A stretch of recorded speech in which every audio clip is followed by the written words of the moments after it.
এটাই শেষ বৈঠক, যে কোনো মুহূর্তে হামলা শুরু। নানান চ্যালেঞ্জ সামনে রেখে যুক্তরাষ্ট্রের নতুন প্রেসিডেন্ট হিসেবে জানুয়ারিতে হোয়াইট হাউসে ডোনাল্ড ট্রাম্প। 2017 সালে ট্রাম্প যখন প্রথমবারের মতো ক্ষমতায় বসেন, সেই সময়ের চেয়ে বর্তমান পরিস্থিতি একেবারে ভিন্ন এবং আলাদা। রাশিয়া ইউক্রেনে প্রায় 3 বছরের কাছাকাছি সময়ে যুদ্ধ চলছে, অন্যদিকে ইসরায়েল যুদ্ধ করছে গাজা এবং লেবাননে। তাই টালমাটাল মধ্যপ্রাচ্য পরিস্থিতিতে সহজ হবে না ট্রাম্পের দ্বিতীয় মেয়াদের যাত্রা।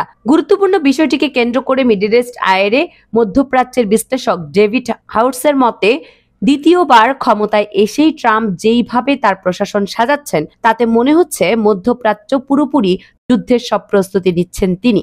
অথচ নির্বাচিত হওয়ার আগে ট্রাম্প বারবার দাবি করেছেন তিনি প্রেসিডেন্ট থাকাকালে মধ্যপ্রাচ্যে কোনো যুদ্ধ হবে না। যদি কমলা হ্যারিসকে হারিয়ে তিনি প্রেসিডেন্ট হিসেবে নির্বাচিত হতে পারেন, তাহলে তিনি প্রতিশ্রুতি দিয়েছিলেন অতি দ্রুত তিনি যুদ্ধ বন্ধ করবেন। ডোনাল্ড ট্রাম্প এমনটাই কিন্তু প্রতিশ্রুতি দিয়েছিলেন। তবে বাস্তবতা হলো, নতুন প্রশাসন তিনি যেভাবে ঢেলে সাজিয়েছেন এবং যাদের দায়িত্ব দিয়েছেন, এর প্রায় 99% যারা দায়িত্ব পেয়েছেন সবাই কিন্তু কট্টর ইসরায়েলপন্থী এবং কট্টরভাবে ইরান বিরোধী, যারা যুদ্ধ শেষ করতে চায় না, বরঞ্চ যুদ্ধকে আরো এগিয়ে নিতে চায় এবং ইরানের বিরুদ্ধে সর্বাত্মক যুদ্ধ চায়। ডোনাল্ড ট্রাম্প তার প্রথম মেয়াদে আন্তর্জাতিক সম্পর্কের ক্ষেত্রে, বিশেষ করে মধ্যপ্রাচ্যে আরো বিতর্কিত ভূমিকার জন্য পরিচিত ছিলেন। অতীতে তার প্রশাসন ইরানের প্রতি কঠোর অবস্থান নেয়। যেমন ধরুন যে ইরান তার পারমাণবিক যে চুক্তি করেছিল 6 দেশের সঙ্গে, সেখান থেকে যুক্তরাষ্ট্র নিজেকে প্রত্যাহার করে নেয় এই ডোনাল্ড ট্রাম্পের সিদ্ধান্তে। এছাড়াও নজিরবিহীনভাবে জেরুজালেমকে ইসরায়েলের রাজধানী স্বীকৃতি দিয়ে মার্কিন যে দূতাবাস রয়েছে ইসরায়েলের ভেতর, সেটা তেল আবিব থেকে জেরুজালেমে তিনি কিন্তু স্থানান্তর করেন। এটা কিন্তু প্যালেস্টাইন স্বাধীন সার্বভৌমত্বের যে ব্যাপারটা, তার যে প্রক্রিয়া ছিল, সেটা সব থেকে বড় আঘাত। একসঙ্গে দুইটি যুদ্ধ পরিচালনা করার ক্ষেত্রে যুক্তরাষ্ট্র প্রচুর ব্যয়বহুল একটা প্রক্রিয়ার মধ্য দিয়ে যাচ্ছে, যেটা যুক্তরাষ্ট্রের অর্থনীতির জন্য একটা বড় ধাক্কা, যেখান থেকে কিন্তু ডোনাল্ড ট্রাম্প একটু কৌশলী হতে চাচ্ছেন। যেমন ধরুন, ইউক্রেন এবং রাশিয়ার যুদ্ধ যদি থেমে যায়, এক্ষেত্রে যুক্তরাষ্ট্রের একটা ব্যয়বহুল প্রক্রিয়ার যে রাস্তা, সেটা কমে যাবে। এবং ডোনাল্ড ট্রাম্পের পরিকল্পনা হলো যে বিলিয়ন বিলিয়ন ডলার তিনি ইউক্রেনকে দিতেন রাশিয়ার বিরুদ্ধে যুদ্ধ করার জন্য। সে পুরো অর্থটা একক ভিত্তিতে এখন তিনি ইসরায়েলকে দেবেন। মানে ইউক্রেনের যুদ্ধক্ষেত্রের যে অর্থটা রয়েছে, যুক্তরাষ্ট্র যেটা খরচ করে, সেটাও পাবে ইসরায়েল। মানে মধ্যপ্রাচ্যের ভেতর যুদ্ধের উত্তাপ এবং যুদ্ধ পরিস্থিতি এখন থেকে আরো 3 গুণ বাড়বে। একটা সময় বাংলাদেশের সকল পররাষ্ট্রনীতি এবং সকল কিছু একজন ব্যবসায়ী ঠিক যেইভাবে নিয়ন্ত্রণ করত, দরবেশ বাবা সালমান এফ রহমান যুক্তরাষ্ট্রের এখন পররাষ্ট্রনীতি এবং সকল কিছু একজন ব্যবসায়ী নিয়ন্ত্রণ করতে যাচ্ছেন। আর তিনি হলেন ইলন মাস্ক। আর যার জন্য পুরো প্যান্টাগনের নিয়ন্ত্রণ এককভাবে ডোনাল্ড ট্রাম্প তার হাতে নেওয়ার জন্য ইলন মাস্ককে এই যুক্তরাষ্ট্রের প্যান্টাগন সহ অত্যন্ত গুরুত্বপূর্ণ মন্ত্রণালয়ের অন্ততপক্ষে 1 লক্ষ চাকুরিজীবীকে তাদের চাকুরি থেকে অব্যাহতি দেওয়ার দায়িত্ব দিয়েছেন। 1 লক্ষ মানুষকে চাকুরি থেকে সরিয়ে ইলন মাস্ক তার পছন্দের যে সকল ব্যক্তি রয়েছে তাদের বসাতে পারবেন। একচ্ছত্রভাবে যুক্তরাষ্ট্রের যে ক্ষমতা ডোনাল্ড ট্রাম্প নিজের হাতে চান। ভারতীয় উপমহাদেশ এবং বাংলাদেশের হাওয়াই যখন যুক্তরাষ্ট্রে লেগে গেছে, ঠিক একই ধরনের কাজ হচ্ছে ক্ষমতার পট পরিবর্তনে। আমাদের দেশের ভেতর থেকে যেমন সবাই পালিয়ে যায়, ঠিক সেইভাবে যুক্তরাষ্ট্র কিন্তু এমনটা হচ্ছে। বিরোধী শিবির এমনকি হলিউডের তারকারাও ডোনাল্ড ট্রাম্পের ভয়ে যুক্তরাষ্ট্র ছাড়ছেন। এবং পেন্টাগন এবং হোয়াইট হাউসের কথা না হয় বাদই দিলাম, এমনও হতে পারে অফিসিয়াল দিক থেকে যুক্তরাষ্ট্রের ভেতর ক্ষমতার ক্ষেত্রে প্রেসিডেন্ট ডোনাল্ড ট্রাম্পের পর তার যে ভাইস প্রেসিডেন্ট রয়েছেন, প্রতিরক্ষা মন্ত্রী রয়েছেন, বা অ্যান্থনি ব্লিংটনের মতো যিনি পররাষ্ট্রমন্ত্রী থাকবেন, তিনি হয়তো ক্ষমতার শেখরে থাকবেন।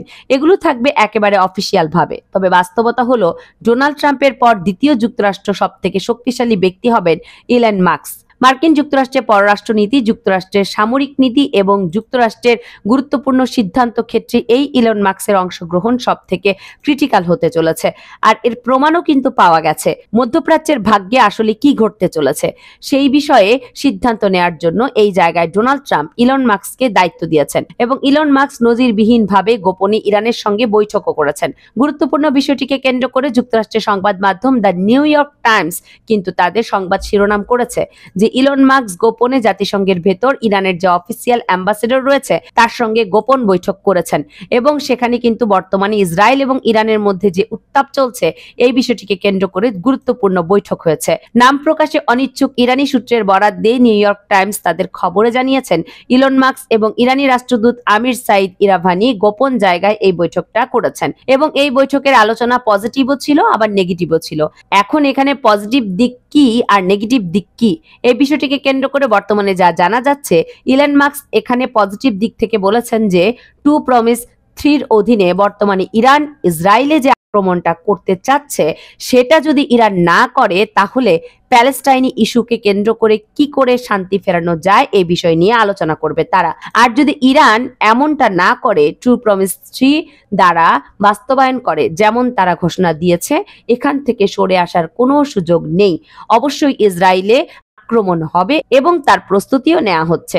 যদি 2 প্রমিস 3 বাস্তবায়ন করা হয় তাহলে ডোনাল্ড ট্রাম্প ইলন মাস্কের মাধ্যমে ইরানকে বার্তা দিয়েছে জো বাইডেন গোপনে ইসরায়েলকে যেমনটা সহযোগিতা করত ইরানে আক্রমণ করার জন্য এই ধাপে আর এমনটা হবে না। যুক্তরাষ্ট্র এবার সরাসরি ইসরায়েলকে সহযোগিতা করার জন্য ইরানের বিরুদ্ধে হামলা শুরু করবে।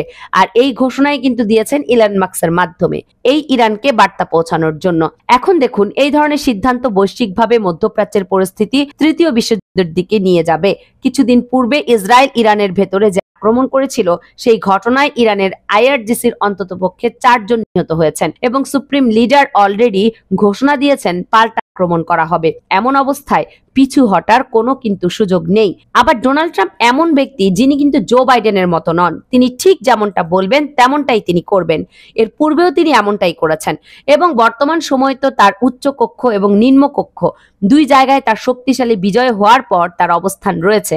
সুতরাং সিদ্ধান্ত নেয়ার তার জন্য একটা খুব কঠিন কাজ হবে না। আর অপরদিকে তার মেয়ের জামাই যে ইভানকা রয়েছে তার স্বামীও কিন্তু ইসরায়েলি ইহুদি। সুতরাং এই জায়গায় মধ্যপ্রাচ্য সার্বিক পরিস্থিতি কমার কোনো লক্ষণ নেই, বরঞ্চ সেই উত্তাপ আরো বাড়বে এবং আমরা একটা শক্তিশালী খারাপ পরিস্থিতি দেখতে চলছি। এটাই কিন্তু বোধগম্য হয়। পৃথিবী যখন একটি ক্রিটিক্যাল সময়ের মধ্য দিয়ে যায়, বড় যুদ্ধ হয়, তখন ছোট ছোট দেশগুলোর ভেতর আগ্রাসনের মাত্রাও কিন্তু বেড়ে যায়। মধ্যপ্রাচ্য এই যে সর্বাত্মক যুদ্ধ পরিস্থিতি তৈরি হয়েছে এর ধাক্কা সরাসরি বাংলাদেশে এসেও পড়বে। আমরাও কিন্তু বৈশ্বিক পরাশক্তির একটি বড় ধাক্কা খেতে চলেছি। এখন প্রশ্নটা হলো সেই বড় ধাক্কা মোকাবেলার জন্য অর্থনৈতিকভাবে, রাজনৈতিকভাবে, সামাজিকভাবে আমরা আসলে কতটুকু প্রস্তুত আছি। কারণ আমাদের দেশের অভ্যন্তরেই কিন্তু আমরা বহুভাবে আমরা আজকে বিভাজনরত। অত্যন্ত গুরুত্বপূর্ণ বিষয়টিকে কেন্দ্র করে আপনি কি ভাবছেন সেটি কমেন্টস করে জানাবেন। কামরুন নাহার রাখি, কেএনআর মিডিয়া।